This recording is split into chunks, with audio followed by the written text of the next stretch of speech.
चा साहिब सदगुरु ने जब आन मिला, भक्ति का वरदान मिला और निरंकार का ध्यान मिला। साथ संगत जी, सच्चे पातशाह ने तो पल भर में ही अंधकार मिटा दिया, पल भर में ही इस ब्रह्म ज्ञान का दान दिया, पल भर में ही साथ संगत जी इस अनहद और विशाल प्रभु से जोड़ दिया। पल भर में ही साथ संगत जी ये भक्त होने का दर्जा दे दिया। पर साथ संगत जी ये भक्त होना, कल साथ संगत जी दासी अपने किसी महापुरुषों से बात कर रही थी और सहज में ही उनसे पूछ लिया कि भक्त कौन होता है, और उन्होंने भी सहज में जवाब दिया कि भक्त कोई होता नहीं है, भक्त बनता है। और भक्त जीवन भर बनता है। It's a life long process कि आप हर पल भक्त बनते हो और जीवन भर बने रहना इज़ अ जर्नी। और फिर साथ संगत जी इन्होंने ये भाव बख्शा कि भक्त कैसे बन सकते हैं।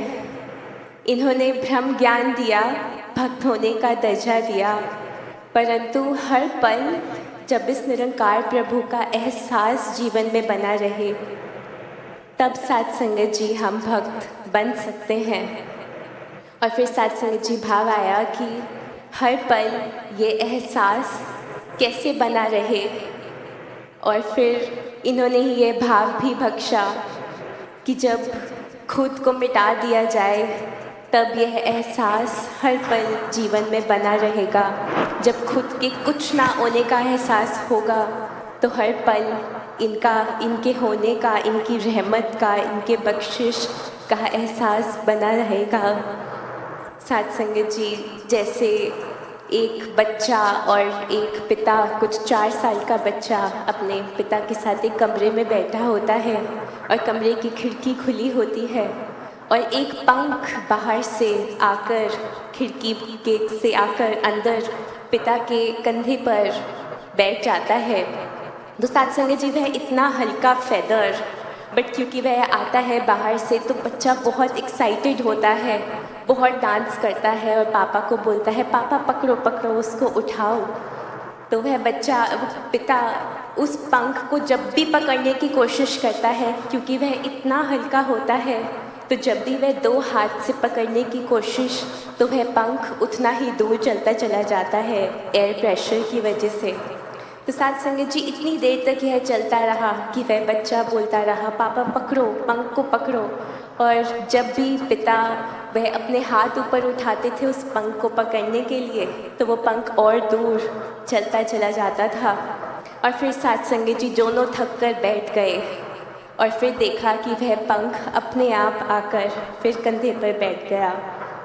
तो साथ संगत जी एहसास यही हो रहा था कि आप जी की कृपा, आप जी की रहमत भी कुछ ऐसी ही है कि ज़रूरत है तो बस खुद को अर्पण, समर्पण कर देने की, फिर साथ संगत जी ये लेट गो कर देने की, और फिर जो ये आपकी कृपा है इसको खुली बाहों से तब हम एक्सेप्ट कर पाते हैं।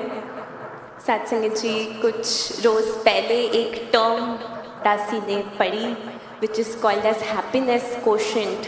हम जानते हैं एक इंटेलिजेंस कोशेंट होता है, एक इमोशनल कोशेंट होता है, और उसमें एक टर्म हैप्पीनेस कोशेंट कि आपके जीवन में आनंद कितना है। और साथ संगत जी आजकल ये भी उस रिसर्च में बताया गया कि जितनी आपकी चाहतें पूरी होती हैं, आपका आनंद उससे बढ़ता नहीं है। जीवन में आपकी जो वांट्स हैं, नीड्स हैं, या जो आपको मटीरियलिस्टिक चीज़ें मिलती हैं, उनका मिलना तो बढ़ रहा है, पर वो आनंद शायद बढ़ नहीं रहा। और साथ संगत जी उसको और एक्सप्लेन करते हुए कहा गया कि happiness quotient is what you receive minus what you expect, कि जो भी आपको मिलता है उसमें से अगर आप अपनी चाहते को घटा दें तो वह आपका आनंद है।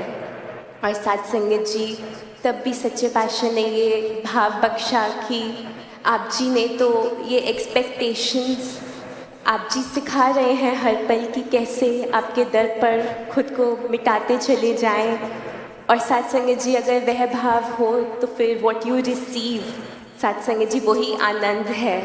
उसमें फिर वो एक्सपेक्टेशंस का घटना नहीं होगा। फिर जो भी आपको जीवन में कृपा तो ये हर पल कर रहे हैं, पर जो भी फिर जीवन में मिलता है वह इनकी कृपा दिखाई देती है जब जीवन में वह अर्पण समर्पण का भाव हो।